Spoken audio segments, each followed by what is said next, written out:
Welcome to Inspired by Jimmy L, a podcast that inspires freedom through authenticity. Take our shows and use them, honey. Use them to listen to your gut, your intuition, and allow them to give you the courage to be free in every area of your life. We believe that success and happiness is a personal thing. Now redefine it on your terms. This show is designed to give you practical tips from realistic people who have decided to no longer keep up with the Joneses. Now, your intuition is your roadmap, but this show is here to give you more courage to simply listen. And to add, we are not pleading for ratings and reviews, but please be sure to subscribe and share every single show if you are inspired. I'm your host, Jimmy Warmize. Now let's get into the show. I really don't want to interrupt you, but I've got to say this since you brought that up. I know when we first connected on LinkedIn, that's a really big thing of mine. It's like I would rather have a empty slot on my show versus dealing with someone that has a lack of integrity. And so I try to go in just to research and do as much as I can and even reach out to different referrals of people that knows it. I'd rather have people on the show, 100%, that do exactly what they say or what they preach. And even if you fall off, that part doesn't matter, but at least that you're working toward it and you're not living a lie. So you're right. I agree 100%. Oh, well, you should have no more vacancies. You ever need somebody, you reach out to me. I will help you. I will help people or whatever, Okay. That's okay. So, I'm going to hold you to that, Frank. No, that's great. I mean, we email, say, hey, don't say, hey, I need somebody tomorrow, because that makes it hard. But hey, I'm looking for, but that's how life is. Back when I practiced law, my first few years in private practice, my clients were horrible. Just not great clients, Yeah. But as you get better clients, you find better clients, and you everything, and same thing with podcasting. As you start interviewing good people, it starts, connecting you to better people. As you start dealing with better people, it just connects you with better people. So, there's certainly a lesson in there of, making the right choices with who you surround yourself with. So I agree. So before I ask my final question, how can we get a hold of you? What was the website? Well, the easiest way to get a hold of me, certainly through LinkedIn. It's Frank Agin, last name spelled Agin. Certainly through LinkedIn. I respond to messages there. That's always an easy way to get a hold of me.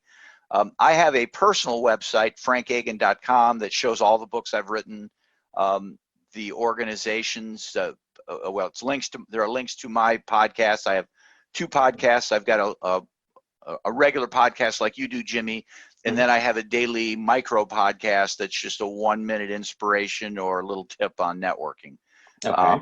Every day that comes out, and they're both linked there. And then there's a charitable organization that I've put together that's on there as well. So frankagin.com, but you can link to my email through there. AmSpirit is short for American Spirit. AmSpirit.com, and you can go on there. My email address is on there. So there's certainly lots of ways to get a hold of me. Do a Google search. I come up on Google. Except I'm not the Frank Agin in Alabama. That guy does me no good. Oh my goodness. Is that the one? Because so I did research. I research everybody. But there is that one pop, and it scared me so bad because it said obituary, and I was like, okay, wait a minute, what? Wait a second. No, there was another Frank Agin here in Columbus, totally unrelated, who passed away. His obituary comes up, but there's from time to time I'll see if there's a Frank Agin down in Alabama, and he's always in trouble with the law or something like that. Oh wow! It's on page 3, But I joke about it. But Jimmy, Frank Agin's a unique name. It's so unique. If it That's was not something you see. Yeah, but if it were Bob Smith or something like that, those are harder to come by. So anyhow, well, I will say, Frank, this conversation has been really interesting, and it's been really inspiring just to me Okay. Like I love your desire, and I love your input onto the networking world. And I know I personally have always had a negative outlook when it comes to networking. You know, typically I see the scams or Yeah. different, you know what I mean? Like there's Yeah. there's so many of us have been burned by. And so when you typically use that word networking, that's the first thing that comes to my mind. Yeah, I know. And like it is really scary. But to hear you, to listen to you, and to see you, like it brings a completely different aspect when someone says, or when you say networking. So I really do appreciate that. I Well, really thank do you. appreciate that. Thank you. So the final question that I definitely want to ask is around networking in person. And you brought up on one of your shows about the anxiety or the anxiety of going into a networking event just to kind of build those relationships, right? Right. And so when you were having that conversation, it really got me to thinking about a lot of different leaders that are in our world that have been promoted through the rankings because of their tenure. Not necessarily the best in leadership, but just promoted because they've put in the years or put in the time. And a lot of them are typically afraid to make decisions, and you can see it every single day. And so I'm wanting to use that story to correlate with this in regards to leadership. How can you possibly overcome that? Because that's a serious thing that people have, like, there's medicine out there for it, like to just kind of keep that anxiety down. Yeah. How can you overcome that fear of having a conversation with someone or starting that relationship with someone? How can you overcome that fear, or what have you seen within your organization to overcome that? Well, and again, I don't know exactly what podcast episode you've listened to, but I did do a podcast episode called "The Cloak of Invincibility." Okay. And what I tell people is, first of all, that anxiety is perfectly natural. I mean, we stop and think about it. Years ago, I'm talking years ago, in a less civilized world, we lived in tribes and clans of about 150, and you interacted with those people, and you seldom saw anybody else in another tribe or a clan. You never did. Yeah. And when you did, your internal defense system went up. Like, okay, this is not good. Meeting strangers is not good. And so that's kind of part of our DNA, to be leery of strangers and talking to strangers and being in strange situations like that. So it's perfectly natural. But what I tell people is how I get through that anxiety, because I have it too. I'm driving up to a networking event. It's like, okay, I can think of 16 things I would rather be doing than this. Yeah. And so I have that anxiety too. But what I tell people is I try to put on what I call a cloak of invincibility. And the cloak of invincibility is I'm walking into this to find people to help. And I cannot be possibly rejected trying to help other people. And we get that anxiety because we're afraid we're going to be rejected. But if we walk in and we say, okay, I'm here to help. I'm talking to you, I'm in a conversation with you right now. Tell me about you. That's the other thing. Get them talking.